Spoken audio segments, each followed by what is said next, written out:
Hi F lovers, welcome back to my channel. Video को start करने से पहले अगर अभी तक आप में से किसी ने मेरे चैनल को सब्सक्राइब नहीं किया है तो प्लीज़ चैनल को सब्सक्राइब, वीडियो को लाइक और नीचे कमेंट करते हुए ज़रूर बताइएगा कि आज का ये पार्ट आप लोगों को कैसा लगा। तो चलिए, यू आर नॉट मिस्ट्रेस के नेक्स्ट पार्ट को स्टार्ट करते हैं। लास्ट पार्ट में हमने देखा था कि जैसे ही विंग पे वीदाऊ का अटैक होने वाला था, वैसे ही सभी लोग देखते हैं कि वीदाऊ ऑलमोस्ट थ्रोन के पास जाके गिरा था और दूसरी तरफ विंग के कान में फुसफुसाते हुए वेंजुलियो ने कुछ बोला था, जिसके चलते विंग बहुत जोर से, या ये कहो कि अब अभी तक जो इविल स्माइल वीदाओ के फेस पे थी, वीदाओ के होठों पे थी, वो अब विंग के पास आ चुकी थी। जिसे देखने के बाद कहीं ना कहीं वीदाओ बहुत ज़्यादा कंफ्यूज हो चुका था, क्योंकि उसे नहीं पता चल रहा था कि विंग किस बात पे हंस रहा है। तो तभी वो अपने आप को थोड़ा सा मैनेज करते हुए उठने की कोशिश करता है, तो महसूस करता है कि जिस एनर्जी के साथ वो पहले उठा करता था,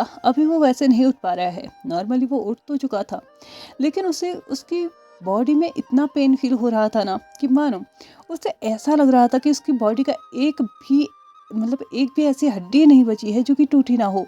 आखिरकार ऐसा कैसे हो सकता है, वो अपने आप में ही सोच रहा था। लेकिन उसकी सोच इंटरप्ट हो गई तब जब उसने देखा कि विंग हर एक सेकंड के साथ साथ अपने हंसी की जो गति है ना, उसको बढ़ाते जा रहा है। उसकी आवाज़ और भी ज़्यादा उस महल में गूंजने लगी थी। लेकिन वीदाओ की इस कंडीशन को देखने के बाद वीदाओ के आसपास उसके जितने भी वफादार थे ना, वो आ चुके थे और कहीं ना कहीं उन्होंने अपने तलवार पे भी ग्रिप टाइट कर ली थी, जिसके चलते मतलब वहाँ पे ये अंदाज़ा लगाना तो बहुत नॉर्मल था कि किसी भी वक्त वीदाओ के बिहाव पे या वीदाओ को बचाने के लिए वो किसी भी पल विंग और चेंग दोनों पे ही अटैक कर सकते हैं।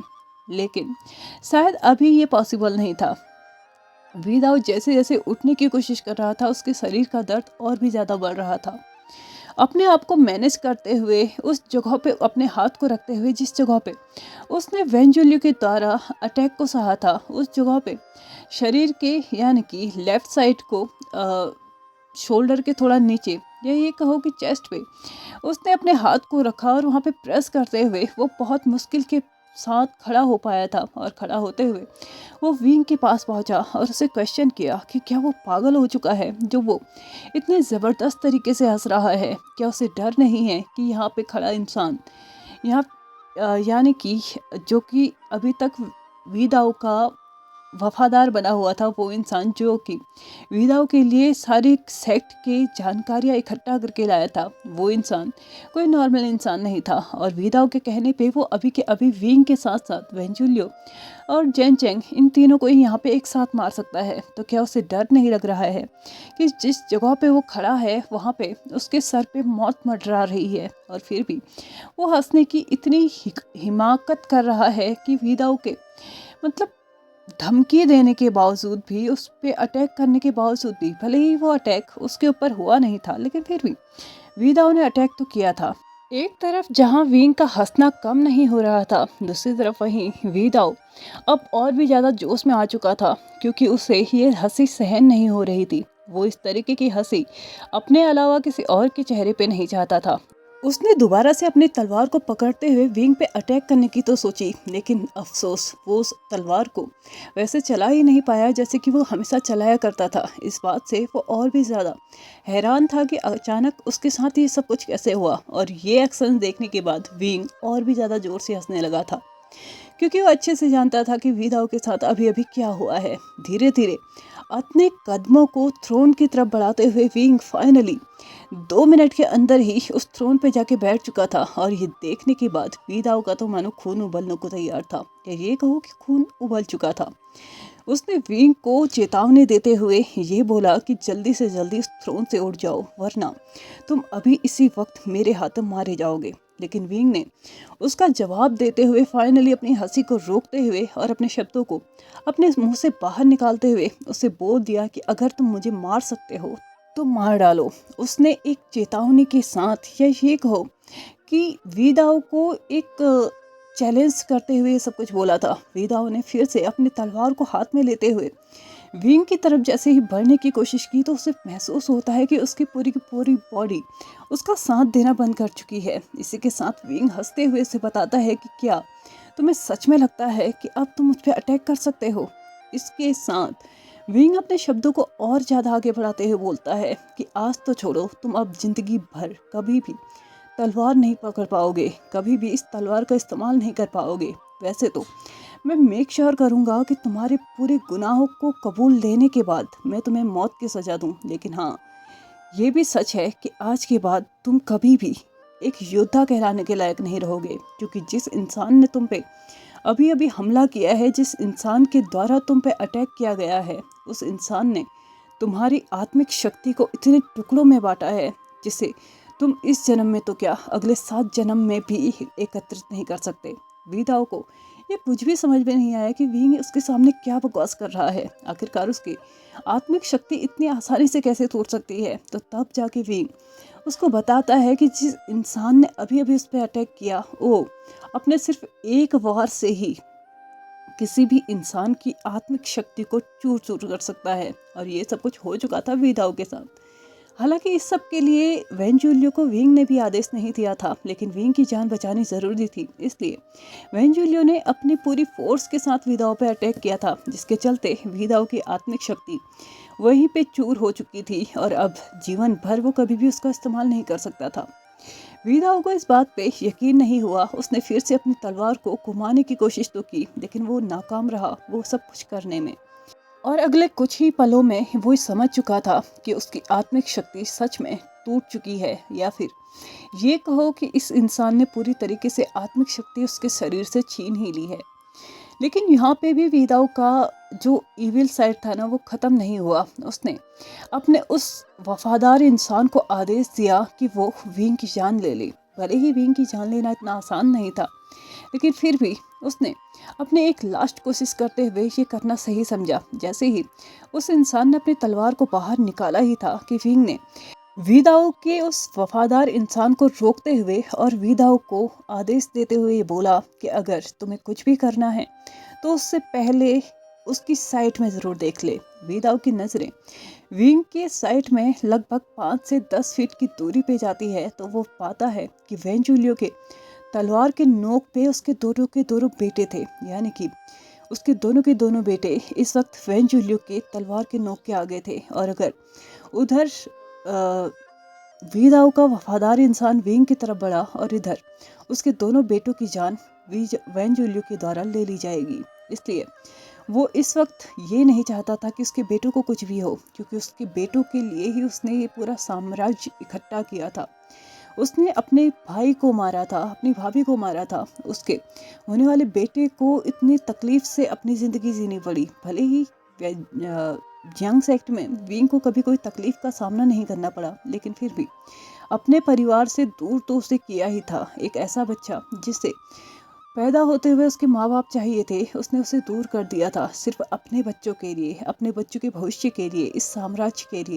तो वो आज आसानी से इतनी इजीली तो अपने बेटों की जान गंवाने वाला नहीं था। उसने अपने वफादार इंसान को पीछे हट जाने के लिए बोला और अगले ही पल उसे महसूस हुआ कि कोई था जिसने उसके वफादार इंसान को भी अपनी गिरफ्त में ले लिया था, और वो कोई और नहीं जैन चेंग था। जैन चेंग ने मौका पाते ही उस इंसान को अपने तलवार के नोक पे ले लिया था, जिसके चलते जैन चेंग ने उस इंसान को तलवार फेंकने का आदेश दिया था और अपने घुटनों पे आके अपने हाथ ऊपर करने का आदेश दिया था। और उस इंसान ने भी अपनी जान बचाने के लिए वैसा ही किया। अभी तक जहाँ पे सारा का सारा दाव वीदाओ के हाथ में था, वहाँ पे अब दाव पलट चुका था। इसी के साथ वेंजुलियो एक फायर एरो वहाँ पे आसमान की तरफ छोड़ता है, तो वो पाता है कि अगले ही पल लगभग 10 से 15 मिनट के बाद ही सारी की सारी सेना जो कि जिन्हें वो बचा के लेके आया था, या ये कहो कि वीदाओ के सैनिकों को मारने के बाद जितने उनके सैनिक बच चुके थे, वो अपने साथ उन्हें वहाँ लेके आया था। लेकिन यहाँ पे अंदर खतरा देखने के बाद उसने किसी को भी अंदर आने की अनुमति नहीं दी, या ये कहो कि रिक्वेस्ट की थी कि आप लोग सभी बाहर उसका इंतज़ार करें। उस फायर एरो को देख लेने के बाद लगभग सभी लोग राजमहल के राज दरबार में आ चुके थे, और वो सभी लोग कोई और नहीं, वही लोग थे जिन्हें विंग ने 2 दलों में डिवाइड किया था, यानी कि नियो येसांग, लान वांगजी, जिन ब्रदर्स और वैन ब्रदर्स। इसी के साथ नियो मिंगजू, लैन सिचेन और जेन यांगली, ये 3 भी उनके साथ थे। यानी कि उन सभी को इस समस्या से जिसने भी बचाया था वो 4 लोग थे, नियो मिंगजू, लैन सिचेन, जेन यांगली और वैन जूलियो। इन चारों को ही पहले से ही इन्फॉर्म कर दिया गया था कि शायद कुछ प्रॉब्लम हो सकती है। इसके चलते आप लोग यहाँ पे जल्द से जल्दी पहुँचें और जितना जल्दी हो सके हमें बचाने की कोशिश करें। अगर हम लोग मैनेज कर लेते हैं तो ठीक है, वरना हम लोगों की जान बचाना आप लोगों के हाथ में है। और ये सारी प्लानिंग विंग और वेसांग ने लास्ट नाइट ही की थी। यहाँ से जाने से पहले खाना खाते ही उन्होंने सबसे पहला यही काम किया कि उन्होंने उन सभी को मैसेजेस भेजे। जैसे कि वेसांग ने अपने भाई को मैसेज भेजा, तो दूसरी तरफ विंग ने वैन जूलियो और जैन चैंग ने जेन यांगली और लान वांगजी ने अपने भाई को उसी वक्त मैसेज कर दिया था, संदेश भेज दिया था कि उन्हें कल सुबह तक किसी भी हालत में यहाँ पे पहुँचना होगा। और वो लोग पहुँच भी चुके थे। और जैसे ही उन्हें महसूस होता है कि ये सभी लोग मुसीबत में हैं, तो उन लोगों ने उन सभी की मदद भी की और साथ ही साथ अभी सभी के सभी राज दरबार में एंटर भी कर चुके थे, जिन्हें देखने के बाद वीदाओ के तो होश उड़ चुके थे, क्योंकि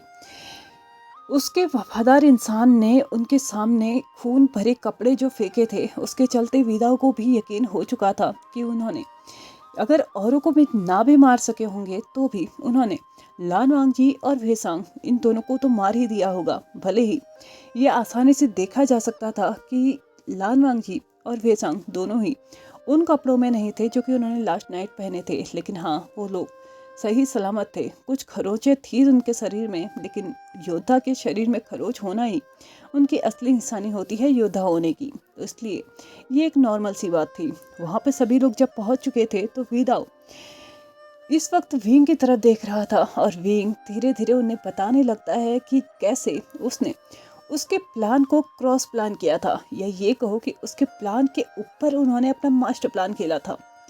ये तो उनकी प्लानिंग थी कि वो 3 ग्रुप्स में बट के मतलब काम करेंगे, वीदाओ को घेरेंगे, उसको उसकी मतलब जितने भी उसने गुनाह किए हैं उसको उसके मुंह से कबूलेंगे। लेकिन लास्ट नाइट वो लोग समझ चुके थे कि यहाँ पे वीदाओ कुछ और ही खिचड़ी बना रहा है, या उनके लिए कुछ और ही प्लान करके रखा हुआ है। हो सकता है कल सुबह होते होते वो लोग बहुत बड़ी मुसीबत में फंस जाए, इसलिए इमिडिएटली उन्हें एक मास्टर प्लान तो बनाना होगा जहाँ पे वो अपने साथ साथ अपने सैनिकों को भी बचा सके। और सेम उन्होंने किया भी। उन्होंने जितने लोग वहाँ पे छोड़े हुए थे ना, मतलब हर सेक्ट में उन्होंने जिन जिन लोगों को छोड़ा हुआ था उन लोगों को यहाँ पे मैसेज करके संदेश देके बुला लिया था, क्योंकि वीदाओ को मतलब जितनी अभी तक उनको नॉलेज मिली थी उसके अकॉर्डिंग वीदाओ किसी भी सेक्ट में जाके मतलब हमला करने की कोशिश नहीं करने वाला था। और अगर कर भी देता तो भी हर सेक्ट में कोई ना कोई था जो कि वहाँ पे उनकी रक्षा कर सकता था। जैसे कि जैन सेक्ट में मैडम यू और जैन थेंगमियान, लैन सेक्ट में लैन चिरेन, तो वहीं वैन सेक्ट में वैन रोहान। लेकिन एक निये सेक्ट ही था जहाँ पे कोई नहीं था, लेकिन फिर भी निये सेक्ट के क्लैन लीडर यानी कि निये मिंगजू ने अपने सेक्ट को पूरी तरीके से सेफ कर लेने के बाद उन लोगों की हेल्प के लिए वहाँ पे जाना सही समझा। और फाइनली वो सभी लोग इस समस्या से बाहर आ चुके थे और इस वक्त सभी लोग राज दरबार में थे। और राज दरबार में जितने भी लोग थे वो वीदाओ की सच्चाई जानते थे। इसी के साथ वीदाओ के मौत का जो फरमान था ना, वो वहाँ पे जारी करवाने का काम भी शुरू हो चुका था। लेकिन अगले ही पल वो देखते हैं कि वीदाओ एक बड़े से आवाज के साथ जमीन पे गिर चुका था। इसे देखने के बाद ऐसा लग रहा था कि वीदाओ अभी बेहोश हो चुका है। उसी वक्त वी सेक्ट के हीलर्स को बुलाया गया और उसकी चेकअप की गई, तो उन्हें पता चला कि वीदाओ बेहोश हो चुका है। लेकिन वो ऐसे ही बेहोश नहीं हुआ है, उसने जानबूझ खुद को बेहोश किया है, क्योंकि किसी भी बेहोश इंसान के ऊपर मौत का फरमान जारी नहीं किया जा सकता। और इसी के साथ वीदाओ ने अभी अपने पूरे गुनाह कबूल भी नहीं किए हैं तो सिर्फ उसके भाई के रिलेटेड, विंग के रिलेटेड।